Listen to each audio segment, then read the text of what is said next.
What's wrong? Is that an F? Let me guess, Mr. Dole. Who else? In all my years of school, I have never received anything less than a B, much less this horrid letter. You mean an F? Don't say it out loud, it only makes it more real. We need to do something. He's like the complete opposite of Mrs. Cleveland. Have you guys seen Mr. Corbin? Front Dodge, hall monitor. No, he's not in yet. I need his help, like immediately. Guess what I got? Is it an F? No, I got detention. What? What did you do? Well, Mr. Dole told me Trent Dodge hall monitor is not authorized by the school. And he gave you a detention for that? Oh, not one detention, a week's worth. I miss Mrs. Cleveland. She always understood every single disguise. Mr. Dole struck again, huh? I don't even think he's a teacher, Mr. C. He's a nightmare come to life. Why? What's happening?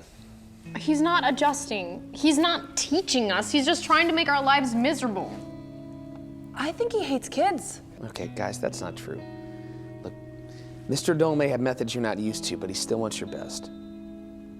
I got it. Do you guys know what time it is? 3:30. It's spy time. No, Bowie, no spy time. Then we need to rally the students. We need to stand together and take back our English class. One cannot defeat many. Hey, I think that's in my book. Bowie, get me a disguise. On it. Okay, remember, no spying. Relax, Mr. Corbin. It's cool. Okay. Viva la English class. Not joining the revolution? No, it's not my thing. I just roll with the changes, Mr. C. Plus, Gabby and Bowie are gonna be in detention for the rest of the year.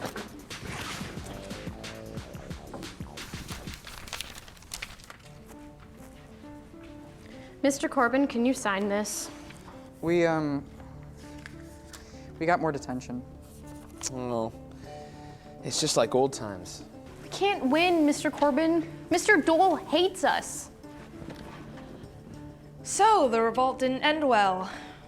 Nope. Mr. Corbin, you have to stand up to him. Guys, I can't step in, okay? It's his class. But he doesn't teach. All he does is dish out pages and pages of homework. He's your teacher. You need to show him the same respect you show me. But he's totally not you, Mr. Corbin. Okay, this is an important moment. Guys, you can either let an obstacle stop you or let it grow you. How can an obstacle grow me? Mr. Dole is absolutely making me wilt, and I need to grow. Yeah, I'm only this tall. Okay, everyone, gather around. It's time to be a pencil. Mr. C, what are you talking about? I get it. Mr. Dole is going to do this to us. That seems right. You almost had it, Bowie. When I write with the same pencil over and over and over again, eventually it becomes dull. But if I do this,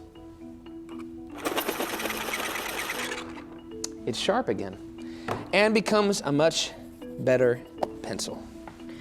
Your metaphors drive me crazy, Mr. Corbin. But it's a good one. Sometimes we get great teachers like Mrs. Cleveland and Mr. Corbin, and sometimes we get hard teachers like Mr. Dole. But even those teachers can sharpen us if we let them. Finally, you guys are listening to me. You know, this thing's actually pretty cool. Okay, how do you it's not really open a this toy. thing? That's You just actually make very- Sometimes I wish life was just a little less messy. Sorry, Mr. Corbin. Let's just clean it up. Okay.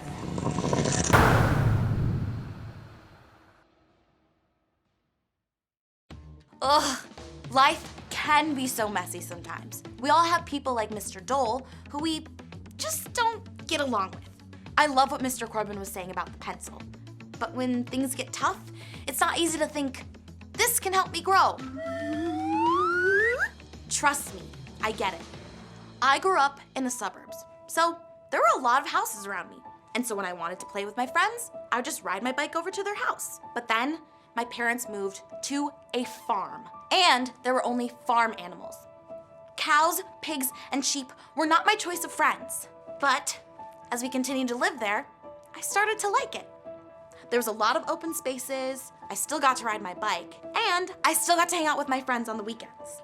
When things got tough, I had to choose between giving up or getting back up. My problems aren't even so bad though, especially when compared to a guy named Daniel. Daniel lived a long time ago, and we can read his story in the book of the Bible named after him.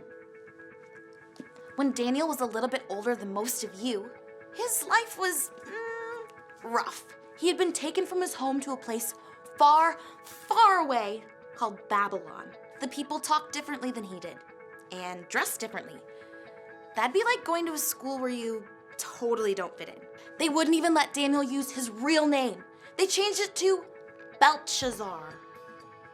Did I say that right?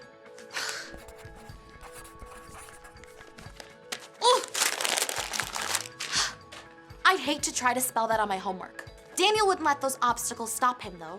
He started learning the language, and he worked hard at the jobs the king gave to him. But there was one choice Daniel made that set him apart from everyone else. He made the choice to trust God, no matter what. Even when Daniel was hundreds of miles from home, where am I? Anyone? He trusted God, even though he was surrounded by people who didn't even know who God was. Who's this God you're talking about now? Daniel still trusted God.